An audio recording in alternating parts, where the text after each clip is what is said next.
En Europe et en France particulièrement, nous allons vous expliquer tout ça. Vous pouvez participer même quelques minutes. On a toutes les informations, on distribue les informations complètes.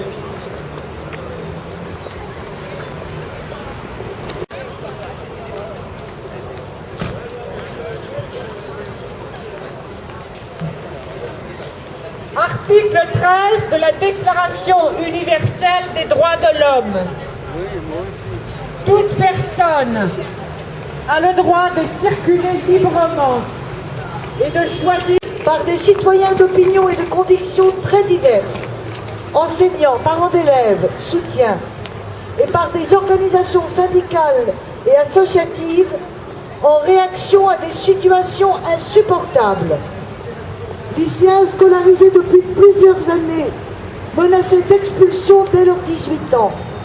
Familles dont les enfants sont scolarisés, enfermés en centre de rétention pour être expulsés. De très nombreux collectifs se sont alors constitués pour aider à la régularisation de ces personnes qui sont des voisins, des amis, les parents des copains de nos enfants. 4 autres enfants naissent.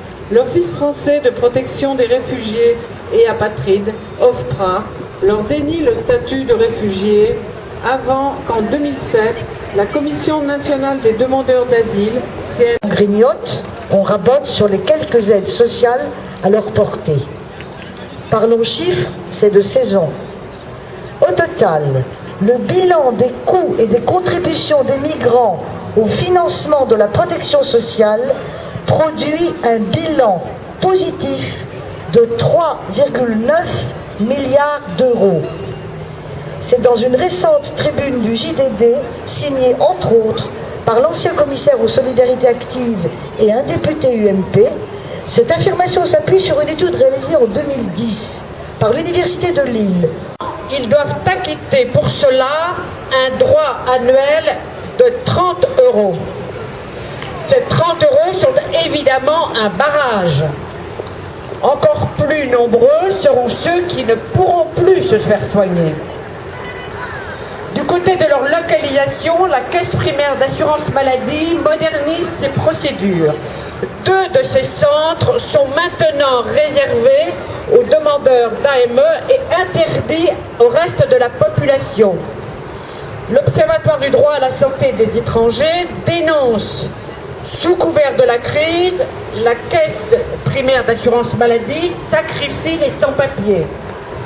La Caisse primaire d'assurance maladie fait le choix brutal de la stigmatisation et de l'exclusion des soins au détriment de la santé de tous et des finances publiques. Tout est à lire dans le décompte implacable de l'Observatoire du droit à la santé des étrangers. Les files d'attente dès le milieu de la nuit, le pré-contrôle des dossiers par des vigiles, la pression sur les agents de la caisse qui ne peuvent plus remplir leurs fonctions, les délais de traitement excessifs, les pertes de dossiers. De Politis, rubrique « La vie des sans-papiers » avec Réseau Éducation sans frontières.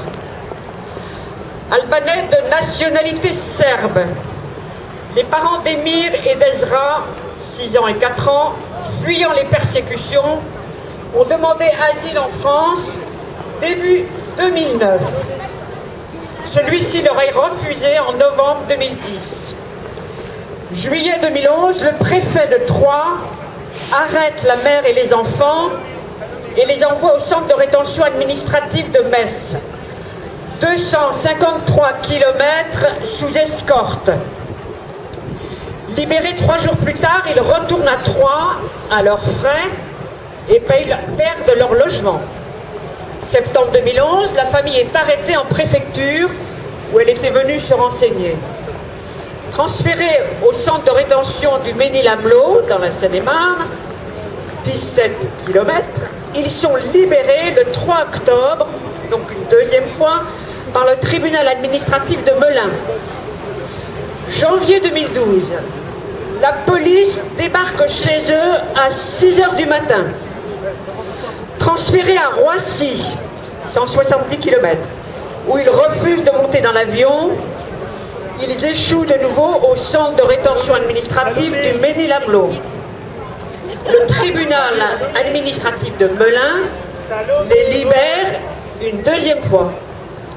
18 jours plus tard, des policiers procèdent à une quatrième arrestation. Centre de rétention de Metz encore, puis libération le 23 février par le tribunal administratif de Strasbourg, 273 km.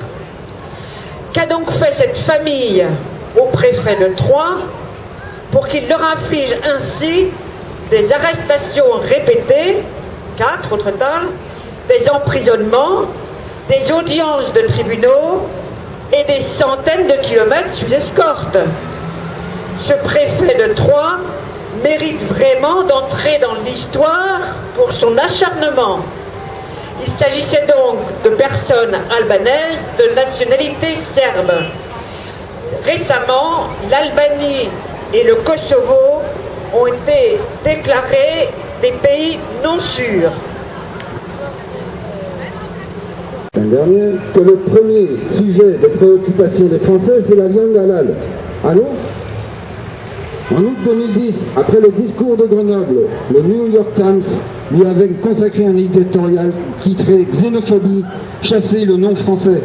Nicolas Sarkozy, qui aime se faire appeler Sarko l'américain, flatte de dangereuses passions anti-immigrés pour son gain politique à court terme. Droits de l'homme. Article 3. Tout individu a droit à la vie, à la liberté et à la sûreté de sa personne. Article 13.1. Toute personne a le droit de circuler librement et de choisir sa résidence à l'intérieur d'un État. Toute personne a le droit de quitter tout pays, y compris le sien, et de revenir dans son pays.